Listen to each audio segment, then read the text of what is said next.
Merry Christmas, everybody. I hope you're having an amazing day and spending time with your family and loved ones. As we enter the new year and a new political and cultural climate is among us, I wanted to get on my soapbox and talk about an issue that I think is extremely important, which is how wokeness ruined American society. Now, I want to start by defining wokeness because it's a vague term that I don't think a lot of people know how to properly articulate. You know it when you see it, but you can't really explain it. So let me give you my definition for what I believe wokeness to be, and you can let me know in the comments if you agree with it or not.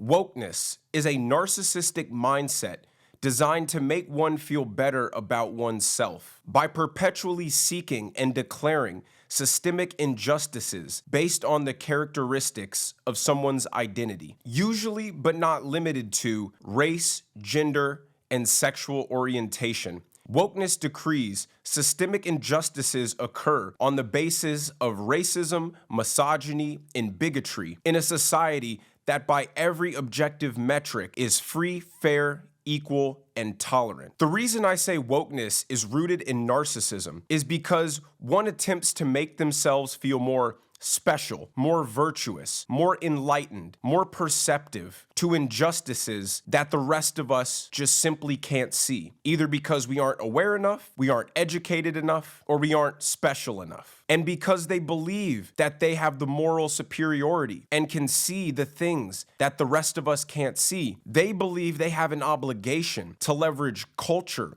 and politics to mend the perceived injustices that they see. They have a very Soviet-style perspective of the oppressed and the oppressors, the privileged and the unprivileged, the exploiters and the exploited. And based upon those two groups, you either fall into the category that owes somebody something or something is owed to you. And because it's a very Soviet-style perspective of society, it is in nature antithetical to what we believe here in America. Americans are free-thinking, straightforward, ambitious, hardworking, brash, unapologetic, free-willed people. We kick doors down, we break things, we innovate, we push forward, we challenge the status quo. And wokeism ruined American society because it suppresses all of those things. It suppressed the spirit of what America is about. Americans pride ourselves on doing what we want,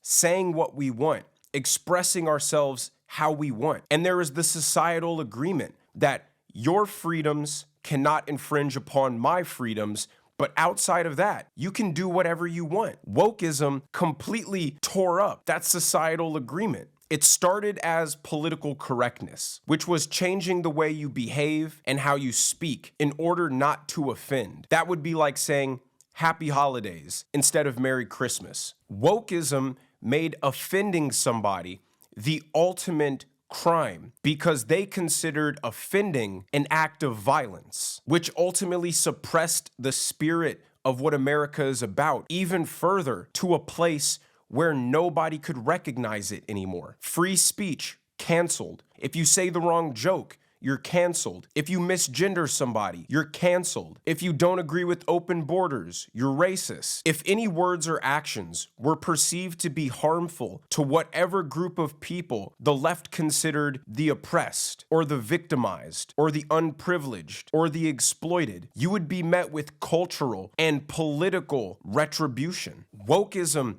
introduced the concept of equity, which is that the people in those disadvantaged categories deserved more resources and more help, more assistance, more focused government policies than people who fell out of those perceived categories. And the categories were typically based on race or gender. And according to what we believe as Americans, which is we're all equal, this is a melting pot of ethnicities, we outright reject policies that benefit one race at the expense of the other. If you are constantly searching for ways to progress in a society that is already equal, you end up regressing in order to make the path to progress possible. And that's why Donald Trump gained so much popularity over the last 4 years. The Dems always ask, why did the American people elect a 34-time felon? Why did they elect the guy who incited an insurrection? I don't believe those things to be true, but even if they were, that should mean the Democrats need to look themselves in the mirror and figure out how badly did they mess things up and rub people the wrong way in order for them to support a guy who caused an insurrection or had 34 felony counts or every other slanderous bad thing they can say about Donald Trump. It was not just the policies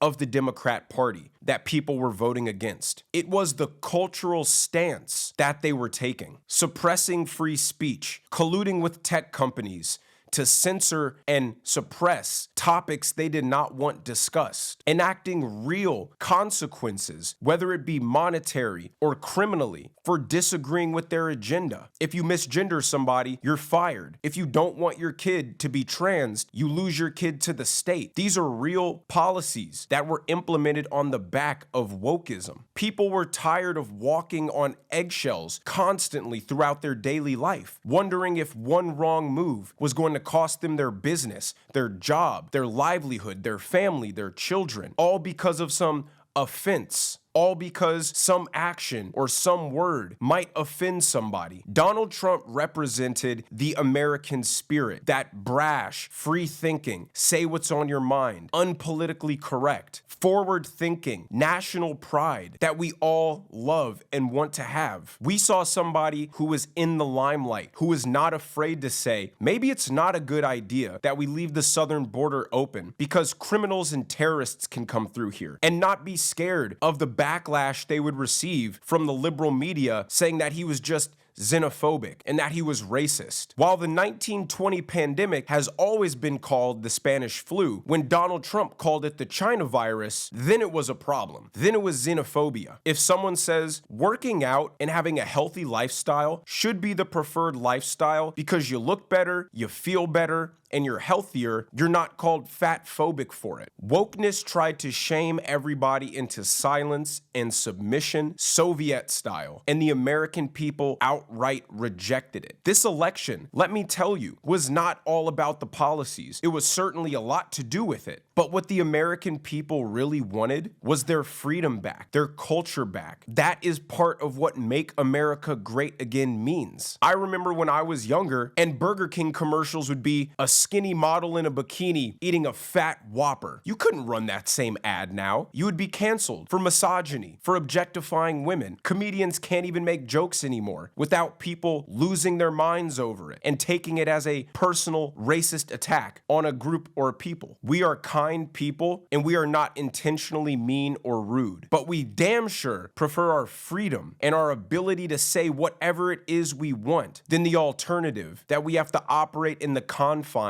of what these delusional, ascientific liberals say are the norms. Wokeness died November 5th, 2024, and I am happy, I'm sure you're happy, and I know most of America is happy. But let me know what you guys think in the comment section down below. Again, Merry Christmas to everybody. I really hope you enjoyed this video. If you did, please smash that like button, subscribe to the channel if you have not already, turn on the notification bells so you never miss a video, and I will see you guys in the next one.